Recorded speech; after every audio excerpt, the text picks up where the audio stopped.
Hello friends, welcome to my channel Spreadsheet Geek. Today in this video we are going to see how to insert or create a drop down within the cell. So let's see, we have this data of a list of grocery item which has to be purchased from certain stores. List of these stores are mentioned: store 1, store 2, store 3, and if you buy it from any other store, other entry is there. So we'll come back to sheet 1. Let's say we have to create a drop down for that list, for that those stores. Now we'll go to data. uh, we'll go to data validation. Here in the cell range you can select this box, and you will have an option to select the range. So let's say I select this range and press OK. Now you have to put the drop down.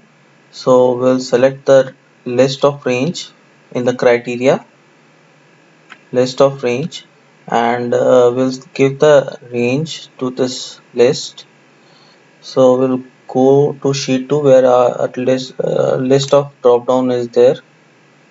So we'll select the stores or the drop downs and press OK. Now you have to have this box ticked off, show drop down list in cell, otherwise the drop down won't be shown. Below that, on invalid data, it can either show warning or reject input. So first we'll check for show warning. We'll come back to sheet 1 and save. Now you can see that you have your drop down created. So we can also drag this.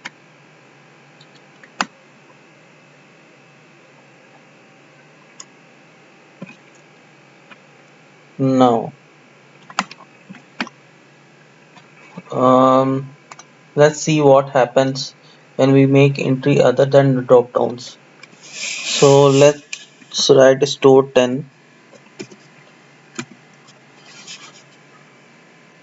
So it's showing a warning. When we click on it, input must fall within specified range. So store 10 is not in the list which you have selected.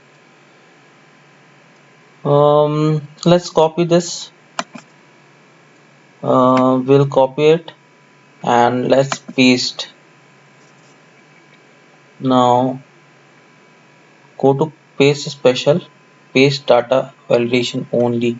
Now you can see uh, drop down has it can be copied to data validation. Now we want to create check it for how it what happens when you select the reject option. We will go back to data validation and let's give it a range. So we'll select this range. Okay, and the drop down list. So we'll go to sheet 2, A1 and A4 selected. Okay, and now reject input. We'll go come back to sheet 1 and save. Now these are the drop downs, and let's say we make an invalid input. Let's say we write pen instead of store. So the data you entered in F7 violates the cell validation rules set on this cell. You can see this warning. So it doesn't take any input. Now how can we remove this data validation? Go to all, select the entire rows and column, go to data, data validation, remove validation. Now all the validations are removed. If you like my video, please like, share and subscribe. Thank you.